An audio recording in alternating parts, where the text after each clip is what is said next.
It's been relentless.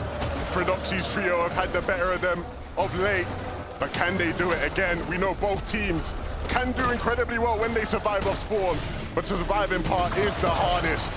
And that's the real issue here, Levin, because Tayson, Chicho, Atris is the most split that we've ever seen both of these teams drop, but we know exactly what comes next. If they're not quick with these eliminations, if they don't clear this out fast enough, somebody else is bound to roll on over. That one looked a bit different. We're used to seeing these guys get to scrapping straight away. Both teams getting some time to loot up. And Benno actually got that first elimination onto Coyote. It looked like Yuma was trying to play aggressive and try to clean it up, but Benno just created so much distance, it made it too much of a risk to continue to try to push it down. But back and forth, these off-spawn battles looking to get chaotic more and more so. Tayson almost piecing one up, but they found an exit. Chicho is in a struggle. He goes down. That's the first one knocked, but Predoxy's down as well. That's going to be a 2v1 situation with Tayson getting knocked. It's all a Trish to try to get away. He's scrambling around. He evens the fight up with a knock onto Pablo. But the damage has already been done. Gino's just not healthy enough to stick around. He can't even attempt to play for that revive onto Pablo. And this is why these off-spawn battles between these two teams have been happening so quickly. Both teams are aware that once they take a second too long, this trio is going to roll on in and make it a nightmare. Again, Gino able to get away, and maybe his trio still has hope in this game, but not the start either teams would have wanted that. And they're still gonna have to revisit some other method to reestablish all of that lost surge from those full eliminations. But Gino, still, bit of a mastermind play there. He knew the fail was the perfect moment. This is it right now. Uncontested yet again, but the biggest difference from that last game to every other game before, there's more and more players looking up. There's more and more teams ready to contest it. They realize there's only 6 games left throughout the entirety of the day, 5 now with 1 already done, and their chances to overcome that point deficit is going right out the window. I mean, for watching it on the sidelines, it doesn't look like anything really can get in these guys' way. I think they've showed their ability to still get so many points out of games, even if it's a game where it doesn't quite go their way. One of them still able to clutch. Can anything stop them today, Taco? And that's the thing, though, is can anything stop them? Not necessarily, but can anything catch up to them? There's nothing scarier, in my mind, than a wounded animal, and that's exactly the position that Peterbot Cold and Ritual have been in after yesterday. But Gabzetta away, Scarpa, they picked up exactly what they needed to. Gino's not gonna have that opportunity to try and play hero. Uh-oh, the third parties, maybe in this case, gonna be a 4th party overall. They're trying to move in, Braids, Visuals, and a Minish. They realize with 105 points, that's not nearly enough, or at least not close to what they thought they'd have. So they're now just going on the hunt. Eliminations, 4 points each. They look at Gabzetta, they look at Way and Scarpa. That's 12 possible points. 1 less team in their path, and a chance to try to at least steal away some of this loot and XP.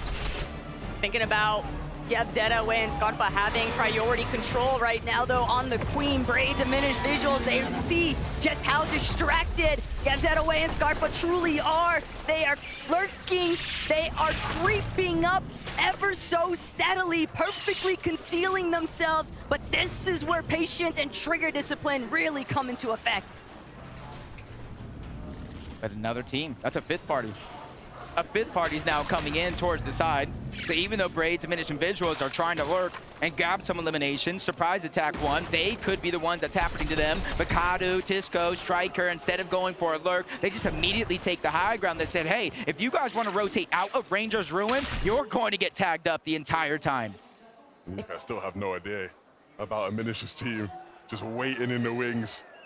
When that opportunity opens up, they will be ready to take it. But which team is going to play their hand first? Who will make that first move and knock the domino over? Just in a little bit of a stare down currently. Kadu, Tisco, Striker. While they had seemed initially so intent on getting involved, the way that they've now just put everything to a pause, surely this has got to work out for Visuals. We've got to start to think so, right? We know in this lobby the thresholds for Surge are so high. Time is such a valuable currency. The more time you spend doing nothing, the less time to have to get Surge later on. Someone has to do something quickly, and I think they're starting to realize that. Oh, but yeah, I think everybody's realizing things aren't pushing. They're not happening as quick as they should. The 3rd parties don't got their opportunity to lurk. for elimination. So Striker, Kadu, Tisco, they're going to be the first ones rotating on out. But Arc School and Salco, look, instead of going towards the south, typically they were fighting that team. Kadu and his entire trio. This time they're pushing up towards the north. Vortex, Goofy, and Mountain are going to be in their line of sight. School missing a crucial shot. They are in the zone, so every second is just more damage being ticked off. Salco's going to be the first one dropped, though. NA West is now in danger. Arc, he was doing so much to carry his team yesterday, but School not going to have that opportunity. Vortex, Goofy, and Mountain defend their current hold, but it's also making you wonder what happens to Queasy now that they've been interrupted. Yeah, this is going to, again, be a real test. Will it be a chink in the armor? Will it be another walk in the park for our OXR HQ team? Things looking like a walk in the park. I mean, we've seen them do this many of the games so far in this competition. And the crowd will chant for Vanya Bubu. They know things are looking good for their M8 boys right now. Oh! Pixie will be fine. I'm sure the revive will come through. Got me excited there for a second. You know me, I like action. I like seeing the knock. You were excited till you noticed that it was done by both, and then immediately you key back I in. quickly remembered, Taco. A little bit of that certain race action. But is it okay? There's a third party, there's a fourth party, the fifth party's towards the north. Okay, we got a sixth party now joining Rangers Ruin. Honestly, when Rangers Ruin first appeared, this is the team that said, hey, we're ready to take a triple contested fight against Prodoxy and Taste Trio. They ended up changing things up a little bit, but now they're going back to that home base where they first called it. And now they're just trying to get damage onto anybody, and this might be a good plan for a team like Cold, Peterbot, and Ritual that's had struggles throughout the first 6 games on day 1. They're trying to figure out the formula for success here. It's less about the struggles, it's more that they've just been homeless. There's nowhere on the map that they've been able to establish themselves, but the crash pad from overhead, getting the jump onto Scarpa, that is a big opening factor here for Peterbot, Ritual, and Cold.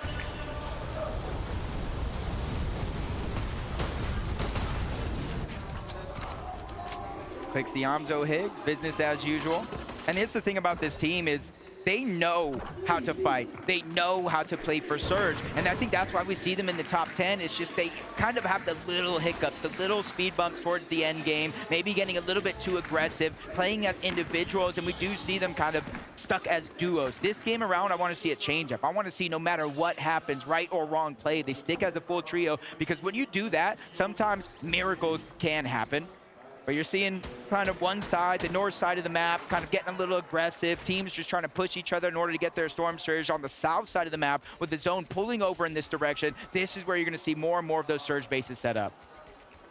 A lot more time to accrue some damage.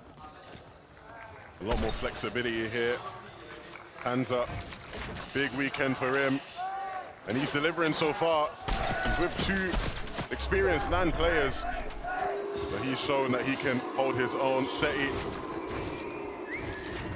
isn't a fan favorite. The crowd aren't loving SETTY, but SETTY is used to not being the favorite. He's used to people doubting him. And so he won't let that bother him too much. Gill over here, the zone's kind of favoring them out of all 3 trios that are in this direction, but shots continue to pour in. It doesn't even look like he knew exactly where those shots came from. And look, I fully understand that Peterbot, Ritual, and Cole, these guys are such prominent players on their region and just considered top players overall. But even still, there's only so many drops that you can actually practice efficiently, and that has been a real thorn in their sides throughout this weekend. Oh, no! The classic! They dropped down the Surge base, and with that fall damage, that's easy Surge for them. It's raining loot, and a chance for them to come back. That is so sweet. Not for paper. Victory, epic whale. But one team's slip up, a little bit caught lacking. That's exactly what the adaptations you have to kind of anticipate heading into a day 2 format. It's on the feed. Gagers going from that to getting another knock around the map. Kanata bolts, rapid. They haven't had to move far from their actual initial drop spot. You see them saving the slurp truck down below for those extra heals. Seeing Rapid just kind of eye out the land right now. He is the IGL for the team, just trying to figure out where players are currently at deep into the zone and where they need to start to rotate to so they have the least congestion. And in the background, Queasy, Swizzy, Merstash, that's a team that you gotta think that Kanata just spotted out. And you know what they're looking for, Taco Levin. They're looking for that bunker. They want it, but are they going to actually be able to grab it with Kanata, Bolts, and Rapid so close by? He pressed to believe, hard pressed to believe that Kanata would let that one go for free. Same case scenario for his teammates, but picks Demon's Arm. They've just been playing their own methods, and it's worked out heavily for them. A team with such little experience, but you could never tell from watching them in the lobby. Set game plan, set structure, and excellent execution. The young Poles continue to make their mark on this lobby, but there is still plenty to do. Acorn and Aegis have plenty to do here. Foyo gonna have to be picked up. Somewhere along the way, they might be able to find him, but if they aren't able to bring him back, it's basically an uphill battle for Acorn and Aegis. Merstash, Swizzy, and Queasy, though, they're still able to make their way towards the bunker. So Kanata, Rapid, Bolts, probably thinking better, not really willing to get caught up in this instance, but maybe they choose to wait outside. Maybe it's somebody else entirely that might be looking to shut Queasy down. There's very few teams, Levin, that can even access this vault this early on in the game. So even there, they're not that close to another. They have to rotate towards that OXR HQ. They have to rotate towards the south. So for Vanya and Marius and Pixie, they're going to be able to kind of see Merstash, Swizzy, and Quizzy. If they memorize their outfits throughout the course of the game, they're definitely going to get that 100% confirmation and a chance to take them down if they're going to take it. Yeah, absolutely. You know, that's something Vanya will keep track of. So we'll see if that ends up leading to a clash between the two teams. It's something Vanya predicted would happen. He said he wants to play for Height today. We'll see if he's a man of his word. For reason, Chap and Mr. Savage, they've done incredibly well at times throughout this competition, but speaking to Mr. Savage yesterday, he said, hey, I feel like we can do even better. We got another gear to go up. Multiple games yesterday inside of the top 6. Can you imagine going from, hey, I'm done with Fortnite, to a chance to win even more money, continue to build your legacy? And for someone like Chap, he's a youngin'. You know what I mean? He's still earning his stride, earning his respect, and he's doing it in such a good fashion. Their road through Major 3 to get that qualification spot and then showing up big in day 1. And now they got to lurk onto Sphinx, Muzz, and Shadow, waiting for the countdown. 3, 2, 1, Sphinx goes down. Reason, Chap, Savage, they're ready to start this fight. That's going to get cleaned up with ease, but instead of running away, they realize with a 3v2, it's now or never. They need the points if they want to climb that leaderboard. Reason, Chap, and Savage, they're trying to be as quick as possible. They don't want to allow the opportunity for Muzz or Shadow to escape, but they're just not fast enough. Chap, Reason, Mr. Savage, they're gonna have to be content with the body loot off of Sphinx alone. But Chap's still seeing if he can try and pull out a little bit more here. Good tags into Shadow's HP bar. They've got Muzz a little bit cornered, but Chap, Reason, Mr. Savage, this is all that they want.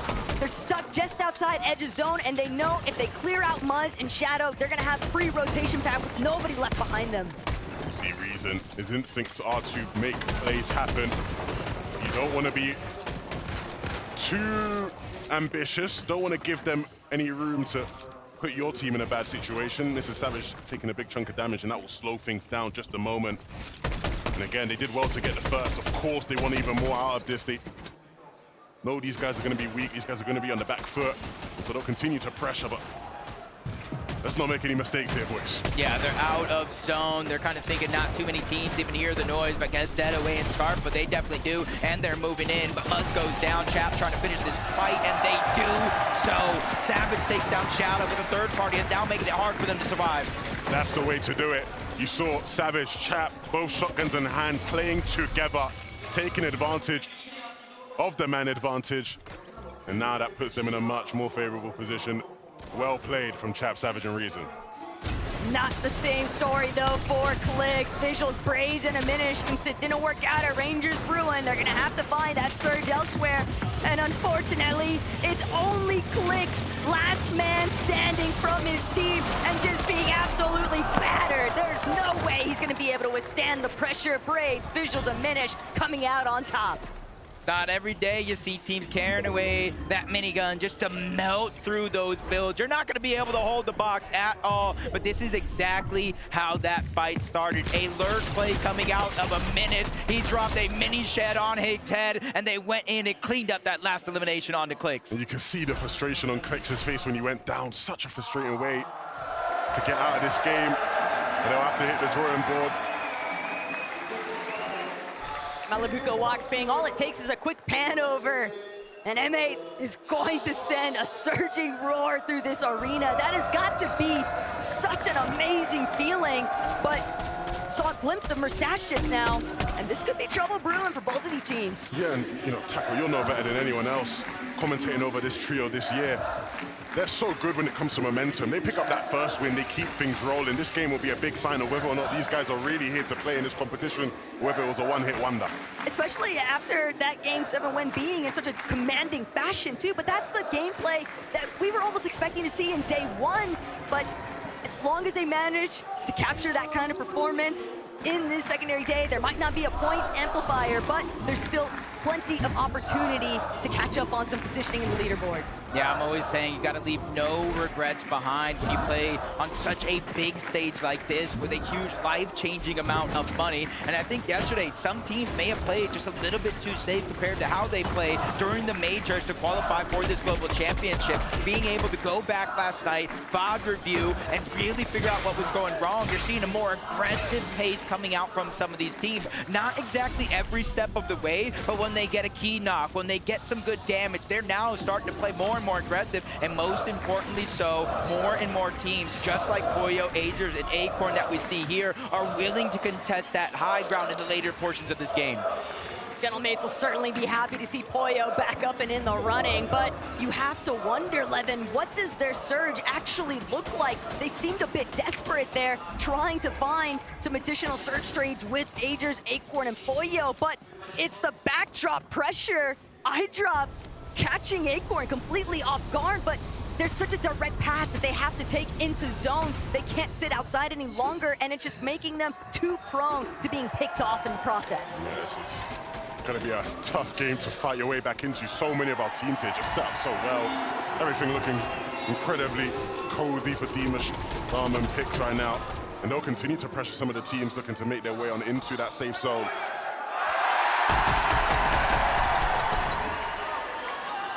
Just gotta let it sit and appreciate it after all. But Pollo, Gentlemates, they can hear everything surrounding them. But Pollo, he's gonna look to try and close in on the surge base. Again, desperation factoring in, heavily 500 below. They've got to get damage online. They've got to do it ASAP before they find themselves being taken out of this lobby entirely. Pollo, Agers scrambling, but it's not enough. They can't stand tall. Cammy, Hardy, and iDrop now benefiting exclusively from those siphon materials.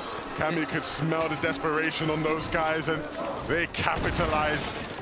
Unfortunately, it was always going to be an uphill battle for Pollo and his trio. That was a tough game, but there's still a couple more for them to get back in it. Cammy, though, now looking much better off after being able to pick up some of them siphon mats. Yeah, and it was actually iDrop who got that initial knock and elimination onto Acorn, leaving them that far below the damage threshold. But now the zone pulling up over towards the north. This is a good zone for the majority of the lobby. There's not too many different elevation changes, especially drastic ones at that. It's just as long as it doesn't pull towards the west. That's what the entire lobby has to be hoping for right now, including Pings, Walks, and Malabuka. From high ground victory royale in that last game to low ground for now. But this is exactly kind of the same pace they were taking. It wasn't until zone 10, maybe even 9, that they actually went up for that high ground and held it for the rest of the game. But you're seeing Some teams above the damage threshold with their eliminations, but 4 eliminations though, Veno, Vico, and Flixie, they're 178 below the damage threshold. They know they have their work cut out for them and get focused outside of the lobby, making it hard for them to find their way in without burning through these materials. They've at least got an ample amount of mats though, so they're not too pressed just yet, but they're gonna have to start to kick things into overdrive because Vico, Flixie, Veno, they're still sitting underneath that damage threshold. They got Oceana directly next to them. This is the first fight they can find. This is the first fight they're gonna take, and Anon immediately beamed, thrown back. That's all the damage that they needed, just barely pushing them above the threshold line. Those are the fights that they strive for. Those are the fights that they are so effective in. We've seen it all year long. They'll find themselves in tough situations like that and create their way out of it. 511 damage here. Kanata, Bolts, and Rapid. They had a fantastic game number 1. Unfortunately, they weren't able to pick up that VR, like Kanata said, to start the day, but they're here again with another opportunity with Rapid and Bolts by his side. His IGL, his Fragger, that's a lot of confidence that's continuing to brew in that trio. Same here for Pixstorm and Deem. As I said, underdogs to top dogs. Levin, this team is probably one of the biggest surprises in EU, right? Yeah, these guys have been phenomenal. We've highlighted it so much. But this is another example of a game where they're playing at their own pace. Excellent timings. I know when we've spoken to Coach Sven, he's always talked about the preparation of these guys being so important. They understand how to play this lobby. And again, this looks like a game where we will probably see them in that top 5, top 4 towards the end. Pixie Marius, they want this. They're starting to get a little bit of posturing now. 8th zone, they're ready to maybe try and make that approach towards holding height, but it's still very early. Is this the Banya Boo height game? Are we finally getting to see it here on land? We finally got a chance here. 411 points. These are the ones that are essentially hot on the heels of that first place team. They're building out, looking for opportunities to reconnect. You see Marius focusing down that second height. It may not be an AR, but the damage is still there. But Flixie and Veno, they both go down. Vico's still 59 below the damage threshold. He does have minis, he does have some big pops, even a med miss. But the miracle thing is that Storm Surge is going to turn off. It's going to reactivate later on in this game, but at least he knows where he stands. But they were just constantly teeter-tottering for far too long on that surge threshold. Mr. Savage in a very similar position. He's just trying to get out of the low ground, but he won't get the chance. Chap falls directly after him, and that's going to be a little bit of open ground now for somebody else to try and roll through in this ultimate lower layer. But still, Swizzy, Mustache, Queasy, they are plotting for that height take. Yeah, it's never a good sign when you see a team fighting on zone transition. You want to be ready to rotate. These guys are Queasy scouting out the rotate. Where can he find an angle to use that crash pad? Gonna have to create more space to do it. That one's gonna be easy.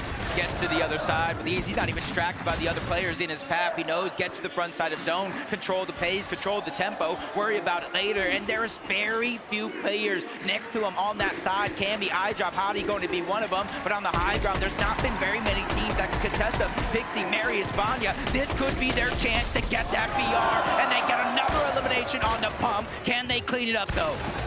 I like this from Vico though, still just out of sight, out of mind, but he might be able to make a huge play if he can find another elimination. Said no, Vico jumped on first. That's gonna be the dream ending here in Game 8 for Veno's team, but Alex resigns. They've just got a little bit more time, a little bit of an extension here. They're gonna take the crash pad front side zone, but lower layers have already established themselves. They've gotta be careful of not getting chopped out.